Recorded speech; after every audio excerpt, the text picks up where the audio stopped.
यार बेटा। उठ जा नालायक, सुबह के 8 बजने को है। तुझे एग्जाम नहीं देना क्या? थोड़ी देर और सोने दीजिए ना पापा।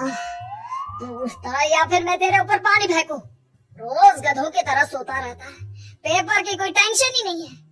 और एक हमारा समय था जब हम पेपर में फेल होने के डर से रात भर पढ़ा करते थे, सो ही नहीं पाते थे। तो क्या आप उसका बदला मुझसे लेंगे? मैं 15 मिनट बाद उठ जाऊंगा, प्लीज जाइए, मुझे डिस्टर्ब मत कीजिए। इतना कहकर रौनक रजाई ढककर फिर से सो जाता है। तू ऐसा नहीं मानेगा, रुक मैं अभी पानी लेकर आता हूँ। बस फिर क्या था, इतना कहकर वो भागते हुए बाथरूम में जाते हैं और पानी की एक बड़ी सी बाल्टी लाकर रौनक के ऊपर फेंक देते हैं। पानी पड़ते ही रौनक झट से उठ जाता है। ये आपने क्या किया पापा? अब तो उठेगा नहीं तो यही करना पड़ेगा ना। वैसे थैंक्स डैड, आपके कारण अब मुझे नहाने की भी जरूरत नहीं पड़ेगी। चलिए अब आप माँ से बोलकर मेरे कपड़े निकलवा दीजिए, तब तक मैं ब्रश कर लेता हूँ। वैसे कल ना आप एक काम और करना, नहलाने के साथ साथ मुझे ब्रश भी करवा देना। ये ब्रश करने में ना मुझे बहुत आलस आता है। रौनक की बातों से अरविंद का मुंह खुला का खुला रह जाता है। वो अपनी पत्नी कमला के पास जाता है और रौनक की हरकतों के बारे में बताता है, जिसे सुन उसकी पत्नी हंसने लगती है। तुम अपने बेटे को समझाने के बजाय हंस रही हो। रौनक बच्चा है, धीरे धीरे सुधर जाएगा, आप क्यों उसके पीछे पड़े रहते हो? अभी नहीं सुधरेगा तो कब सुधरेगा? 10वीं क्लास में है रौनक, वो अब कोई बच्चा नहीं रहा। अरविंद की इतना बोलते ही वहाँ रौनक भी आ जाता है। क्या डैड, मैंने आपको एक काम दिया था, वो भी नहीं हुआ आपसे। अरे क्या हुआ बेटा? माँ, मैंने डैड से बोला था कि वो आपको बोलकर मेरे स्कूल की यूनिफॉर्म निकाल दे, लेकिन मेरे पीछे पड़ने के अलावा इनसे एक काम ढंग से नहीं होता। देख रही हो कमला, देख रही हो अपने लाडली को? अरे आप चुप रहिए जी। चलो बेटा, मैं तुम्हें कपड़े निकाल कर दे देती हूँ बस। ऐसे ही साल पर साल बीतते जाते हैं, लेकिन रौनक के रवैये में कोई बदलाव नहीं आता। वो पहले से भी ज्यादा आलसी और पूरी तरह अपने माता पिता पर निर्भर हो जाता है। 2 साल बाद पता नहीं कहाँ गायब रहता है पूरे दिन, अब तक तो आ जाना चाहिए था। अरे आप इतनी फिक्र क्यों कर रहे हैं उसकी? दोस्तों के साथ खेल रहा होगा, आ जाएगा अभी। ये कोई टाइम है खेलने का? 10 बजने वाले हैं, इतनी रात में कौन खेलता है? कमला कुछ कहती उससे पहले ही रौनक वहाँ आ जाता है। मम्मी जल्दी से गाना लगा दो, बहुत भूख लग रही है। तुम्हें तब तक खाना नहीं मिलेगा जब तक तुम बता नहीं देते कि इतनी रात गए कहाँ से आ रहे हो। ओह प्लीज डैड, अब आप एसी पे प्रद्युमन बनकर मेरे सर पर बंदूक लेकर मत बैठ जाना। अपनी फालतू की बकवास बंद कर और बता कहाँ से आ रहा है। माँ अब समझाइए ना डैड को। बता देना बेटा, इनको भी तसल्ली हो जाएगी। आप बोल रही हैं तो बता देता हूँ, मैं दोस्तों के साथ मूवी देखने गया था, इसलिए देर हो गई। तू इन सब चीजों में मेरे पैसे उड़ाता है? कभी 1 रुपया कमाने के बारे में सोचा है तूने?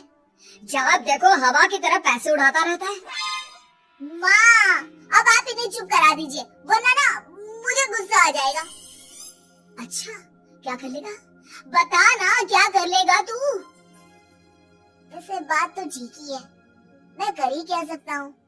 पैसे तो फिर भी मैं आपसे ही मांगूंगा ना। चलिए अब ये सब बात छोड़िए और मम्मी मेरे लिए खाना लगा दीजिए। अभी लगा देती हूँ बेटा। मैं बता रहा हूँ कमला, एक दिन ये ऐसे ही बिगड़ जाएगा। ओफो, आप क्यों इतना पीछे पड़े रहते हो मेरे बच्चे के? बात की बाद में देखेंगे, अभी आप शांति से उसे खाना खाने देंगे। अगले दिन, डैडी मुझे 10,000 रुपए चाहिए। हाँ? अब इतने पैसे क्यों चाहिए तुझे? डैड अब बिना सवाल किए कभी पैसे नहीं दे सकते क्या? जब तक तू बताएगा नहीं तुझे पैसे भी नहीं मिलेंगे। अरे अब आप अपने बेटे को पैसे भी नहीं दे सकते? नालायक, तेरी उम्र के लोग नौकरी करते हैं और एक तू है जो नौकरी करने का नाम ही नहीं लेता कभी। आप लोगों के होते हुए भला मैं नौकरी क्यों करूं? अरे हम कब तक पैसे देंगे तुझे? तुझे भी तो अपने पैरों पर खड़ा होना होगा ना। कौन सा उधार के पैरों पर खड़ा हूँ? अपने ही तो पैरों पर खड़ा हूँ मैं। इसी तरह रौनक दिन प्रतिदिन लापरवाह होता जाता है। उसकी लापरवाही को देखते हुए अरविंद और कमला अपने बेटे की शादी कराने का फैसला लेते हैं और 1 महीने के अंदर अंदर ही रौनक की शादी मेघा नाम की लड़की से करा देते हैं। शादी के कुछ दिन बाद, रौनक, मुझे एक अच्छी सी साड़ी चाहिए, आप ला दोगे ना? हाँ, क्यों नहीं। कितने तक की आती है साड़ी? यही करीब 5,000 तक की। तुम चिंता मत करो, मैं आज ही डैडी से पैसे मांगकर तुम्हारे लिए साड़ी ले आऊंगा। आप कब तक ऐसे ही अपने पापा से पैसे मांगते रहेंगी? कोई अच्छी सी नौकरी क्यों नहीं कर लेते आप? अरे डैड के होते हुए मुझे नौकरी करने की जरूरत ही क्या है? फिर आप ऐसे कब तक उनसे पैसे मांगते रहेंगी? कुछ आपको अपने दम पर भी तो करना होगा ना। अब तुम भी बाकी लोगों की तरह मुझे ज्ञान देना शुरू मत कर देना। साड़ी चाहिए ना तुम्हें, मिल जाएगी बस। इतना कहकर रौनक अपने पिता से पैसे मांगने चला जाता है। डैडी, मुझे 5,000 रुपया चाहिए। अब 5,000 क्यों चाहिए तुझे? वो मेघा को साड़ी चाहिए थी। अरविंद आगे बिना कुछ कहे चुपचाप उसे पैसे निकाल कर दे देता है। कुछ दिन बाद, तुम्हें नहीं लगता कमला, रौनक हम पर पहले से भी ज्यादा डिपेंड हो गया है? मुझे तो अब उसके भविष्य की चिंता होने लगी है। कल को हमें कुछ हो गया तो वो क्या करेगा? काश तुमने पहले ये सोच लिया होता तो आज हमारा बेटा इतना लापरवाह नहीं होता। तब मुझे कहाँ पता था कि मेरा लाड प्यार उसे इतना बिगाड़ देगा कि वो इस हद तक लापरवाह बन जाएगा। कोई बात नहीं, अभी भी देर नहीं हुई। मुझे पता है उसे कैसे सुधारा जा सकता है। कैसे? अरविंद कुछ कहता उससे पहले रौनक वहाँ जाता है और पैसों के लिए हाथ फैलाने लगता है। डैड, मैं और मेघा बाहर घूमने जाना चाहते हैं। अरे वाह, ये आज सूरज कहाँ से निकला है? Dad please. अच्छा चलो अब मुद्दे की बात करो। मुझे अब 25,000 चाहिए। अब तुम्हें 1 रुपया भी नहीं मिलने वाला। अगर तुम्हें पैसों की इतनी ही जरूरत है तो कोई ढंग की नौकरी कर लो। मम्मी, आप कुछ कहिए ना डैड को। बेटा, वो गलत क्या बोल रहे हैं? ये सब हम तेरे भले के लिए ही तो कर रहे हैं। मम्मा, मैंने बताया ना आपको, मुझे नहीं करनी कोई जॉब वॉब। तो ठीक है, निकल जाओ हमारे घर से। तुम्हारे जैसे लोगों के लिए मैंने ये घर खड़ा नहीं किया है। जितना ये घर आपका है ना, उतना ही मेरा भी है। मैं कहीं नहीं जाने वाला। जाना तो पड़ेगा ही तुझे, क्योंकि अब मैं तेरा कोई भी खर्चा नहीं उठाने वाला। ठीक है, मत उठाइए मेरा खर्चा, मैं अपने दम पर भी जी सकता हूँ।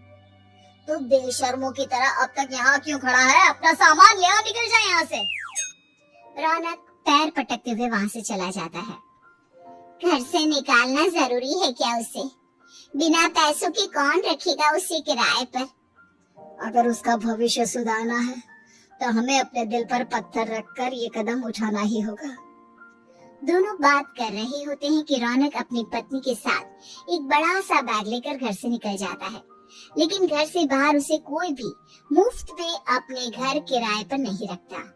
अंत में थक हार कर वो फिर से अपने घर चला जाता है। क्या हुआ? थोड़ी देर पहले तो दहाड़ते हुए घर से निकला था, अब क्या हुआ? नहीं रखा ना किसी ने तुझे किराए पर? डैड प्लीज, मैं कुछ दिनों में कोई अच्छी सी नौकरी शुरू कर दूंगा। आप तब तक तो हमें रख लीजिए प्लीज। सुबह से रात हो चुकी है लेकिन कोई हमें रखने को राजी नहीं है। अब आप ही बताइए, इतनी रात को मैं मेघा को लेकर कहाँ जाऊंगा? ठीक है, बहू की वजह से मैं तुझे घर पर रख रहा हूँ, लेकिन तू इस घर में एक बेटे की नहीं बल्कि एक किराएदार की हैसियत से रहेगा। 3 महीने है तेरे पास। इन 3 महीनों के अंदर अंदर मुझे तेरी पहली तनख्वाह हाथ में चाहिए, समझ गया? पक्का डैड, इन 3 महीनों के अंदर अंदर तो कोई बढ़िया सी नौकरी ढूंढ ही लूंगा मैं। ऐसे ही धीरे धीरे समय बीतने लगता है और अरविंद के दिए 3 महीनों में से 2 महीने बीत चुके होते हैं। पापा जी ने हमें 3 महीने दिए थे, जिसमें से 2 महीने तो बीत चुके हैं। अब ये आखिरी महीना बचा है। अरे तुम चिंता मत करो, आज मेरा ना 2 जगह इंटरव्यू है, दोनों में से कहीं ना कहीं तो जॉब लग ही जाएगी। अच्छा, all the best. Raunak interview के लिए निकल जाता है, जिसके बाद शाम में रौनक घर आता है। कैसा गया इंटरव्यू? आपकी नौकरी लगी या नहीं? अरे पहले सांस तो ले लेने दो अच्छे से। बताइए ना, मुझसे तो जरा भी इंतजार नहीं हो रहा है। वो दरअसल बात यह है कि मेरी नौकरी तो लग चुकी है, लेकिन पैसे बहुत कम है। कितने पैसे हैं? 15,000। इतने में अरविंद और कमला मिठाई का डिब्बा लेकर आ जाते हैं। बधाई हो बेटा। हम जानते थे तेरी जॉब जरूर लगेगी, लेकिन मेरी सैलरी बहुत कम है मम्मा। कम है तो क्या हुआ, धीरे धीरे बढ़ जाएगी। हाँ बेटा, हम तो बस चाहते थे कि तू अपने पैरों पर खड़ा हो जाए। मतलब अब आप मुझे घर से नहीं निकालेंगे? नहीं, ये सब हमने तुझे जिम्मेदार इंसान बनाने के लिए किया था। Thank you mummy papa. अगर आप दोनों ऐसा नहीं करते तो मुझे कभी अपनी जिम्मेदारियों का एहसास तक नहीं होता। आज आपने मुझे सिखा दिया कि इंसान का अपने पैरों पर खड़ा होना भी जरूरी होता है। इतना कहकर रौनक झट से अपने माता पिता के गले लग जाता है और अपनी कमाई की पहली तनख्वाह वो अपने माता पिता के हाथ में सौंपता है। इस तरह रौनक एक गैर जिम्मेदार व्यक्ति से एक जिम्मेदार व्यक्ति बन जाता है।